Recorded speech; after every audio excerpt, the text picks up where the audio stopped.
नमस्कार। प्रतिपक्ष में आपका स्वागत है। मेरा नाम भाऊ तोरसेकर है। मैं मराठी पत्रकार हूँ, हिंदी में वीडियो बना रहा हूँ। उम्मीद करता हूँ आपको मेरी भाषा समझ में आए। दोस्तों, आज मैं जिस सब्जेक्ट पर बोलने वाला हूँ, विषय पर, वो है मोदी की राजनीति में राहुल की अहमियत।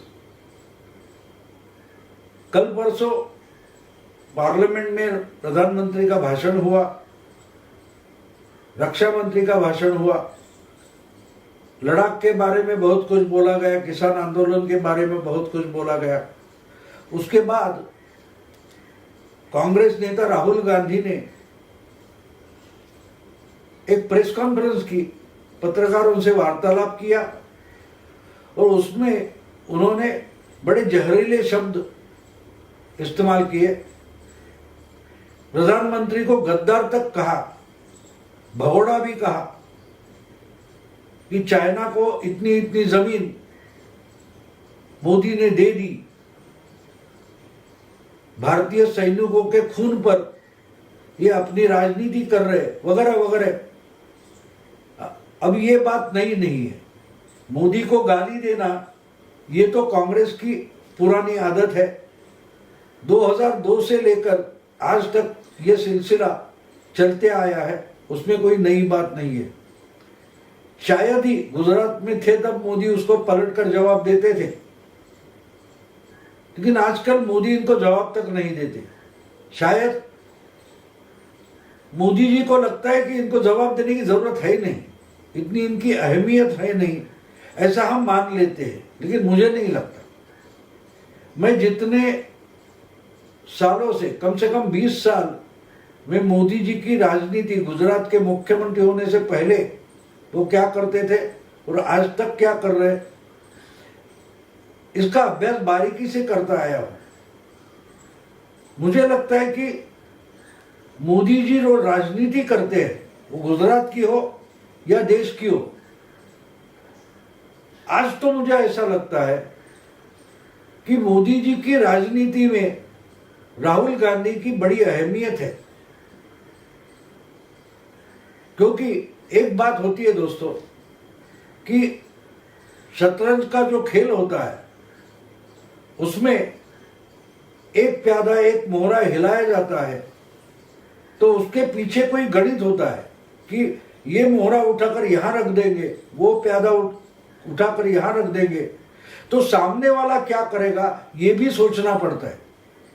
हमारे प्यादे या हमारे मोहरे जो है वो यहां से उठाकर वहां लाकर रखते हैं और बीच में किसी को मारते भी है, सामने वाले के मोहरे प्यादे को। फिर भी उसमें कुछ गणित होता है कि अगर हम उसका प्यादा मोहरा मारते हैं या हमारा प्यादा मोहरा हिलाते हैं, तो उसके बाद वो क्या करेगा, उसकी रणनीति क्या होगी, उसका गेम क्या होगा, वो समझकर ही हम पहली मूव करते। और जब वो करता है, सामने वाला उसके मोहरे पैदे हिलाता है, तो भी हम सोचते कि इसके मन में क्या खेल चालू है, तो उसको गणित बोलते। तो मोदी और शाह जो देश के लिए राजनीति कर रहे हैं, अपनी पार्टी के लिए राजनीति करते हैं, उसमें राहुल गांधी का स्थान क्या है।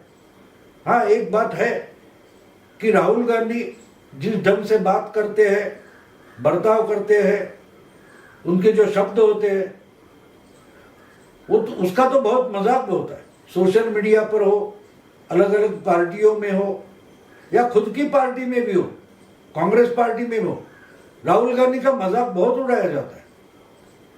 और कब का कुछ लोगों को लगता है कि मोदी इनको जवाब क्यों नहीं देते। तो जवाब देते नहीं, इसका मतलब उनकी राजनीति में राहुल की कुछ अहमियत है। मोदी जी के जो समर्थक है, उनको भला लगता हो कि मोदी को इनको पलटवार करना चाहिए, उल्टा जवाब देना चाहिए, लेकिन मोदी जी नहीं देते। गाली गलौज होता है, उसका भी जवाब नहीं देते, और कभी देते भी है तो हंसी मजाक में जवाब दे देते, कठोर शब्द में नहीं इस्तेमाल करते। तो क्यों नहीं करते? थोड़ा उल्टा भी सोचना जरूरी है कि अगर कोई इंसान आपको गाली गलौज कर रहा है, जानबूझकर आपका अपमान कर रहा है, अवहेलना कर रहा है, तो रोकने के लिए कुछ तो करना पड़ेगा। लेकिन मोदी जी नहीं करते। अगर नहीं करते तो उसका कुछ फायदा है? क्या फायदा है, क्या लाभ मोदी या भाजपा उठाना चाहती है, वो भी सोचना जरूरी है। कि राजनीति में 2 कदम पीछे हटना भी राजनीति होती है। युद्ध नीति भी ऐसी होती है कि कहीं से तुम 2 कदम पीछे हट जाते हो तो उसमें कोई दांवपेच होता है। तो मोदी जी अगर राहुल गांधी को जवाब नहीं देते, जितने गुस्से में राहुल गांधी हमेशा, कल परसों आपने देखा होगा लोकसभा में बार बार उनको सभापति समझा रहे थे कि आप बजट पर बात करने के लिए खड़े हैं, तो आप किसान आंदोलन या किसान कानून पर क्यों बात कर रहे हैं? तो राहुल गांधी बोलते थे मैं तो उस पर आ रहा हूं, मैं उस पर आ रहा हूं, लेकिन बिल्कुल उस पर बात नहीं कर रहे थे बजट पर। उनकी मजाक भी हो रही थी सदन में, फिर भी राहुल गांधी जोर शोर से बातें करते थे। पीछे मुड़कर अपने ही पार्टी के जो एमपीज है उनकी तरफ देखकर बोल रहे थे, सभापति बोल रहे थे भाई चेयर के पास मुंह करके बोलो। तो ये जो राहुल गांधी का बर्ताव है, जो बोलना है, उसका मोदी जी या भाजपा कुछ फायदा है क्या? मुझे लगता है फायदा है, मुझे लगता है फायदा है। और इसीलिए एक तरीके से मोदी जी राहुल को प्रोत्साहन देते, जानबूझकर कुछ पॉइंट या शब्द ऐसे छोड़ जाते हैं मोदी, या करते कुछ ऐसा है कि राहुल गांधी को बात करने में गुस्सा आने के लिए उससे प्रोत्साहन मिलता हो, और फिर गुस्से में आकर जैसे शेर दहाड़ता है उस ढंग से राहुल गांधी जोर शोर से बातें करने लगते, और जोर शोर से बातें करने में बहुत सारी गलतियां कर देते। फिर उस गलतियों पर चर्चा शुरू हो जाती है।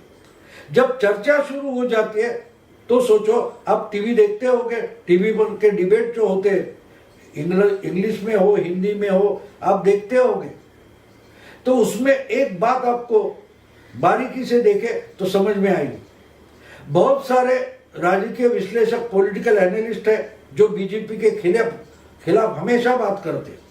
बहुत सारे सेक्युलर पार्टी के नेता, प्रवक्ता है जो बीजेपी को नीचा दिखाने के लिए राहुल गांधी का जोर शोर से समर्थन करते।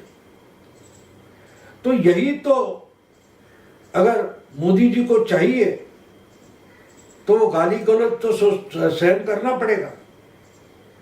कि राहुल गांधी जो गलती करते हैं उसका भी अगर समर्थन होता है तो जो समर्थन करने वाले वो कांग्रेस को तो होते ही है, लेकिन सोशलिस्ट पार्टी, समाजवादी पार्टी के होते हैं, टीएमसी के होते हैं, कांग्रेस के होते हैं, लेकिन और जो पार्टियां हैं डीएमके के होते हैं, या जो राजकीय विश्लेषक जो खास बीजेपी के खिलाफ है वो भी जोर शोर से राहुल गांधी का समर्थन करते हैं।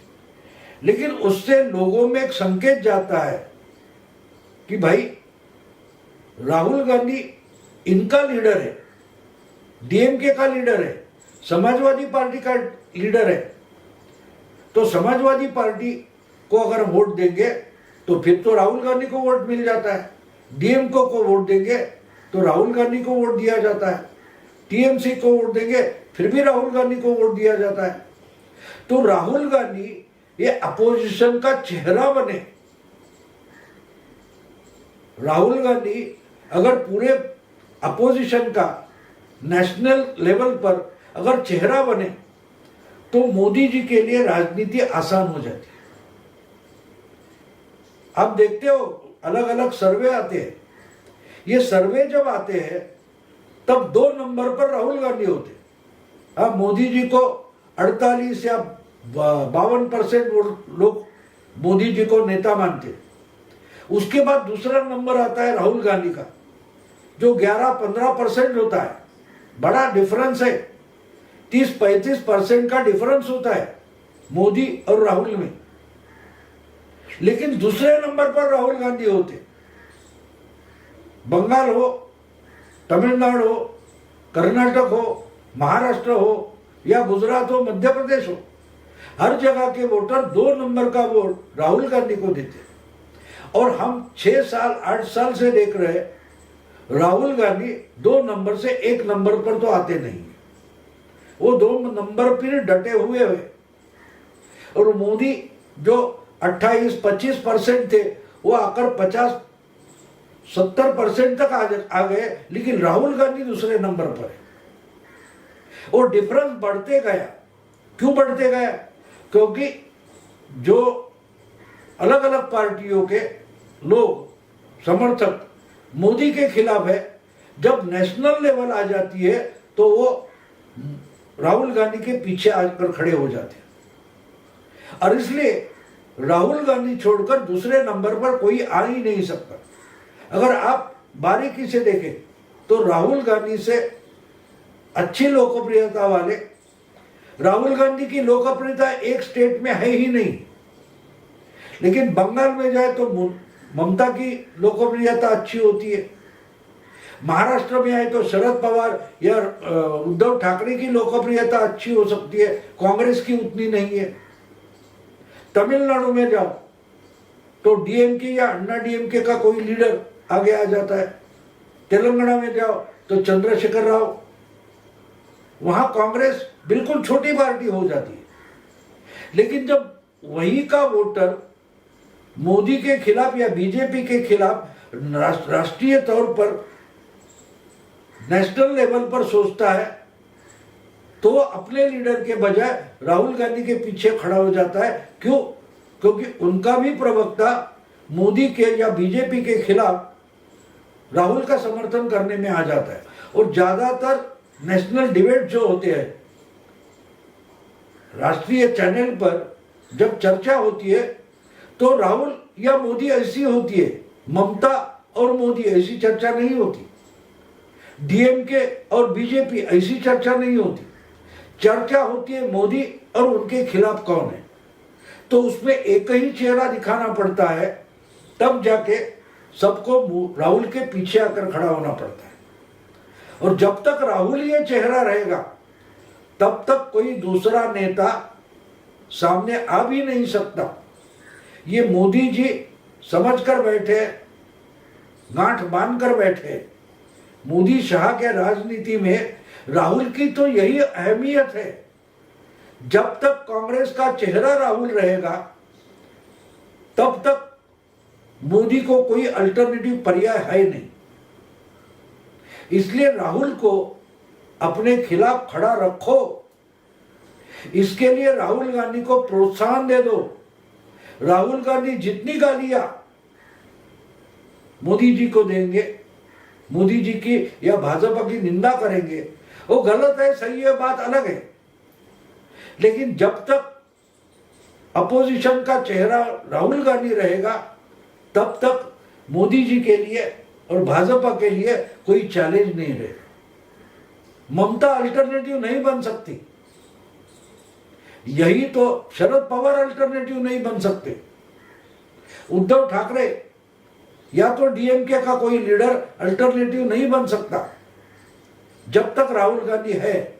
तो इसलिए राहुल गांधी यही कांग्रेस का चेहरा बना रहे, राहुल गांधी ही अपोजिशन का चेहरा रहे।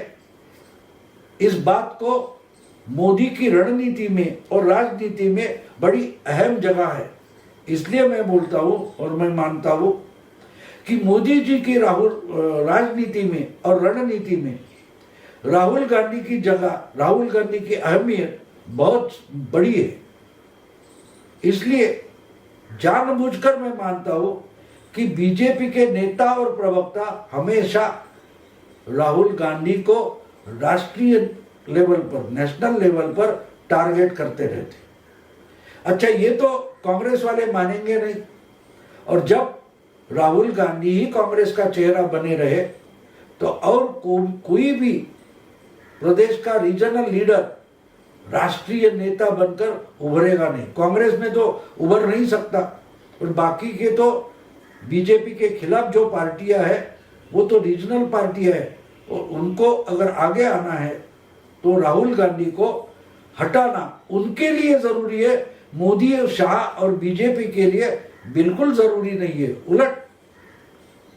उल्टा मोदी और बीजेपी के लिए राहुल ही कांग्रेस का टॉप लीडर रहे, अपोजिशन का चेहरा रहे, इसको बड़ी अहमियत है। इसलिए हमें यह समझना जरूरी है कि मोदी इसीलिए राहुल जी को प्रोत्साहित करते हैं और वही अपोजिशन का चेहरा बना रहे, इसीलिए प्रयत्नशील रहते हैं।